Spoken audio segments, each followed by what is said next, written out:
closed, of course I was in shock. 80% of our sales are restaurants. So when restaurants closed down, they had to get rid of all of their supplies. When they had to get rid of their supplies, we did too, but we got stuck with ours. And then when we got stuck, the farms got stuck.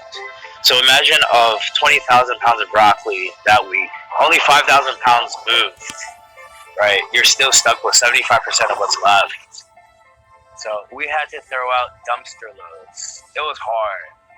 And that's not just for broccoli. It's for all the other vegetables and meats as well. So as a farm, they need to produce, they need to keep up with what we're selling. So they have it the hardest. If they don't farm 3 months ahead of time, they're not going to have crop for us when we make an order. I got that call from SBC, hey, we got to cancel the shipment. It was already dispatched to load on a truck.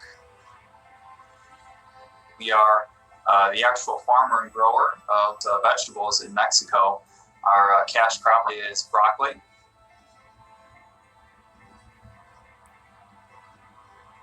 And we never fathomed, hey, all the restaurants in the country are going to have to basically shutter their doors.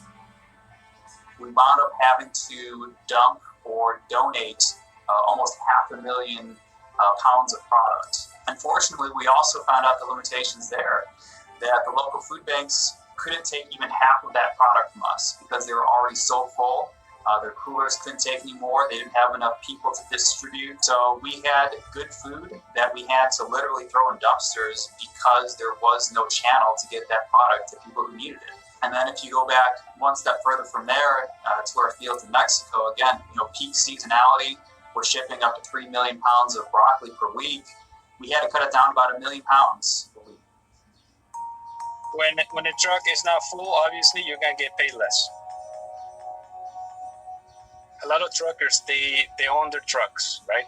So you're making payments $2,000-$3,000 a month for a truck, more than a mortgage. A lot of these pros come in through the border from Mexico. 50% all our loads come from them, from fortune growers. Usually, we pack them to the max to maximize profit. So when a broker or shipper doesn't have enough product to fill up your trailer, basically we're just running the trucks at a loss. There's no way you can make a living like this. You can't turn off the economy like flipping a switch and then 2 months later turn it back on and expect everything's got to be normal. It's a chain reaction. You take one piece of that puzzle and then everything falls apart. The house of cards.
Aircraft could be the last to recover from this pandemic, and Emirates Free comprises of only the largest wide-body aircraft, which is the A380 and the 777.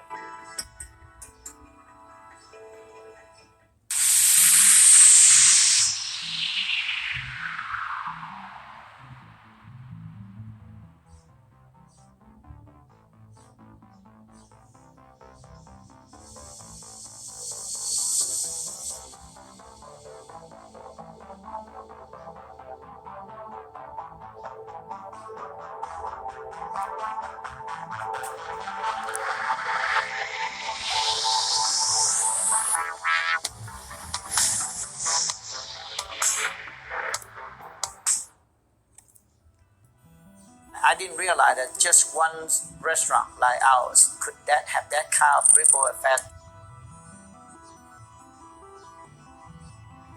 This is the first time ever we turn off the light. We keep the light on all the time for 18 years.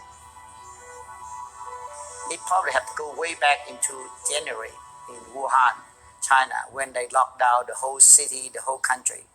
That's when the people start feel like if they go to a Chinese restaurant, they might get infected too. But I mean, we are here in the United States, we're not in China, but that's what people think. So we got affected back then, not just now.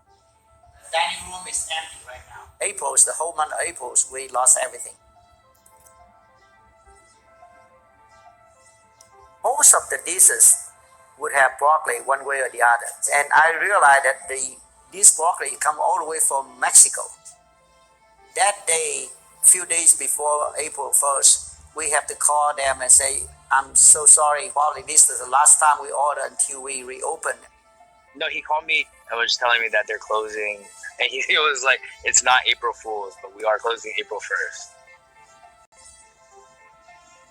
Like, wow, what? Very close. Maywa's closed. Of course, I was in shock. 80% of our sales are restaurants. So when restaurants closed down, they had to get rid of all of their supplies.